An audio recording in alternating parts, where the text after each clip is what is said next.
Fruits cake எப்படி செய்யலாம் பார்க்கலாங்க. உங்களுக்கு பிடிச்ச ட்ரை ஃப்ரூட்ஸ் எடுத்துக்கோங்க. இப்போ 1/2 கப் சுகர் சேர்த்துக்கிறேன். அது கோல்டன் கலர் ஆகிற வரைக்கும் நல்லா மெல்ட் பண்ணிக்கோங்க. இப்போ கொதிக்கிற தண்ணி ஒரு 1/2 கப் அந்த மாதிரி ஊற்றிக்கோங்க. இப்போ இந்த ட்ரை ஃப்ரூட்ஸ் எல்லாம் நல்லா வேக வச்சிடலாம். இப்போ 1/2 கப் சுகர் சேர்த்துட்டு பட்டை லவங்கம் ஏலக்காய் சேர்த்துட்டு நம்ம நல்லா அரைச்சிக்கலாம். இப்போ 3 முட்டையை உடச்சி ஊற்றிக்கிறேன். நல்லா பீட் பண்ணிவிட்டு நம்ம 1/2 கப் வாசனை இல்லாத எண்ணெயோ பட்டர் சேர்த்துக்கோங்க. சேர்த்துட்டு நம்ம அந்த பவுடர் சுகரை நல்லா ஜெலிச்சிக்கலாம். இப்போ 1/2 கப் மைதா மாவு, 1 table spoon baking powder, 1/2 spoon நம்ம பேக்கிங் சோடா, ஒரு சிட்டிகை உப்பு சேர்த்துட்டு நல்லா கலந்து விட்டுக்கோங்க. அப்புறம் நம்ம ட்ரை ஃப்ரூட்ஸ் எல்லாம் சேர்த்துக்கலாம்.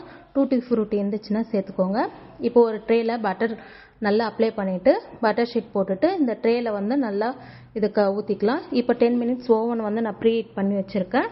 இப்போ ஒரு 40 மினிட்ஸ் வச்சிங்கன்னா உங்களுக்கு கரெக்டாக இந்த கேக் ரெடி ஆகிடும். ட்ரை பண்ணி பாருங்கள். தேங்க்யூ.